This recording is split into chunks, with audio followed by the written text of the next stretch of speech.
The right to free and compulsory education became a fundamental right in 2009. Since that day, children from the age of 6 to 14 can demand by law to go to school. It's their right to get a basic level of education. But what is the kind of education that our children get when they go to state schools? The latest education report prepared by Pratham that goes into studying 24 states and 23,000 homes paints a grim picture. It tells you that young people in their teenage from 14 to 18 may not be even able to read properly, not in English or an alien language, but in their own mother tongue. That means that something they should be adept at in their primary classes, they're unable to do in their secondary school even. Simple division as a maths problem is apparently very tough for these 14 to 18-year-olds, while education authorities we spoke to get some reaction about how they saw this study called it not an exhaustive report, and they say that they have now commissioned a study which will cover 2 million children. But even this limited survey also indicating a disturbing trend. Over the next half hour on Reality Check, we'll talk about some of these trends and whether our kids are all right. Let's take a look first at this glaring headline, if we call it that comes out of the survey and speaks to us. It's a trend about comprehension of how much they retain what they're learning in school. And it's something that we've seen in previous reports as well. But this one highlights it for a different category, older children as well, not just primary school children who can't read. Let's take a closer look at those figures and then we'll talk about it with our stakeholders. 21वीं शताब्दी में जन्मे हुए नौजवानों के लिए ये वर्ष उनके जीवन का निर्णायक वर्ष है। वो 18 साल के जब होंगे वो 21वीं सदी के भाग्य विधाता होने वाले। The youngest country in the world, the nation with the highest demographic dividend. With the dreams of creating and being part of a new India, over 12.5 crore Indians on the verge of adulthood in the 14 to 18 age group. But this India is not shining. In fact, far from it. In a study which shocks to the core and highlights the urban-rural divide, about 25% of this age group still cannot read basic text fluently in their own language. Nearly 57% of these teens enrolled in school cannot do basic arithmetic and division. Nearly 58% of those enrolled in schools cannot even identify the state they live in on the map of India. And worryingly, at age 14, the percentage of youth not enrolled is 5%. By age 18, the number of youth dropping off the education grid rises to 30%. So just a few days ago, the government announced that they are targeting millennial voters, 13.3 crore of these votes. And what's significant is that this report points to exactly those young people, people who will be turning 18 this year, people born in 2000. So 14 to 18 is the age group which has been covered over there. What does it say about the level of education that they're receiving in schools? To talk about that, we have one of the authors of this report, Rukmini Banerjee. She joins us from Pune. We also have Atishi Marlena, who's an advisor to the Education Minister here in Delhi, in the Delhi government.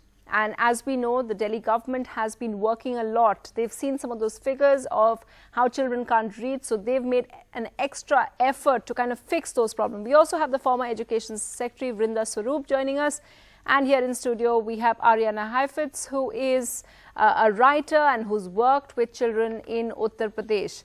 Now, if I can come to you first, Rukmini Banerjee, for you, did this figure of the fact that 25% of this age group, because I know that for the first time, the Pratham survey looked at a different age group, older children. Usually, it's the primary education that you look at, and we've seen these figures before for children who can't even read class 2 or class 3 text. But this older survey, was that the most surprising aspect for you as someone who studied and conducted this report? I would say that if you look at our past reports, the last 10 years, and you look at what the children were able to do in Standard 8, then this is not a surprise, because these are just children who are a little bit older, but who've been through 8 years of schooling. So the numbers that you see from this survey for the kids who are age 14 is not very different from what we've seen for class 8 before. I think what we tried to do in this report was go beyond just your basic being able to read or being able to do basic arithmetic, and look to see how kids are able to handle other tasks, things that they have to do in their daily life. We also asked children, a couple of other things about what they want to do as they move ahead. So this was really our first attempt, and that's why it's a much smaller attempt than our usual answer, to really look beyond just the basic reading and arithmetic that we've been focusing on so far. So Vrinda, Swaroop, it is really, when we hear, some of it, as Rukmini Banerjee is pointing out, we've heard these grim figures before about younger children, about how they can't read, and some of the things that we take for granted that a 7-year-old should do, that a teenager can't do. It's really shocking. For example, that they can't do basic division and arithmetic. Now, this constant reminder, I was trying to speak to someone in the education department today, and they said, no, we're not going to respond to that because it's just a private survey. But as someone who's worked in education and now you're retired from that, how is the government responding to some of these figures? Because it's a trend. It's not just one that has just come about. It's a trend that we keep seeing reiterated by all these surveys. Sunetra, I think basically we have about 3 points which one must try and absorb in this. That when you expand a system, which India has done, today you are accommodating almost 23 crore children in the schooling system. And the schooling facilities have expanded over the years, and when you are talking, it's only a decade that we are talking about, a little more than a decade.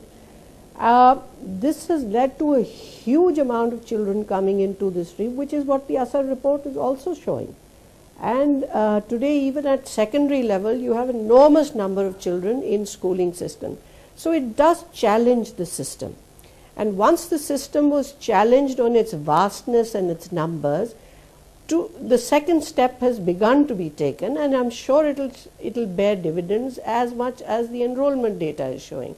As precisely with a change in teaching learning practices. These are now diverse classrooms. These are big schools, and kids are continuing in school. There is an aspirational demand. There are multifaceted challenges which a classroom or a school administration faces. So steps are being taken to that, and some of the things which I must mention here is, one, the whole B.Ed, M.Ed curriculum has been revamped to make it modern, to make the system face those challenges. The second, I think, most critical is that I think now the country is revamping its school management systems. How do you manage these big numbers? There are more teachers in the system today than there ever were before. There are more schools. How do you ensure accountability? There is public accountability. The community requires numbers and answers. The children need to progress and learning levels. So assessments, etc.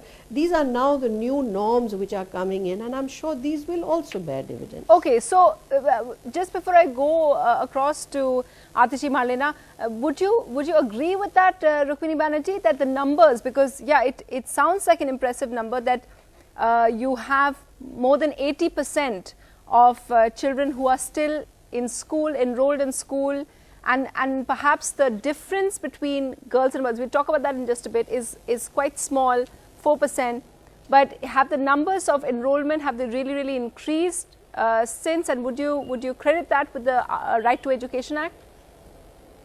Yeah, I would say that if you look at our enrollment numbers of children who are enrolled in Standard 8, for example, I think if you went back 10 years or 12 years ago, the number was somewhere around 10, 11 million. We have about 25 million children in each age group in India. And if you look at the latest figures that are available from the government district, the DICE numbers, you'll see that this number is now something like 22, 23 million. So this is a massive doubling.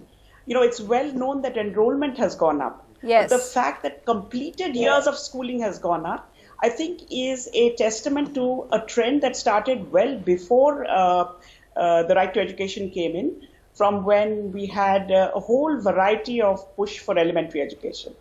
The other thing that I'd like to also add, and I think Vrinda mentioned this as well, is that unlike what often common perceptions are that children after 8th, after the compulsory stage are dropping off, I would say that what this this survey shows is that kids are remaining in the system.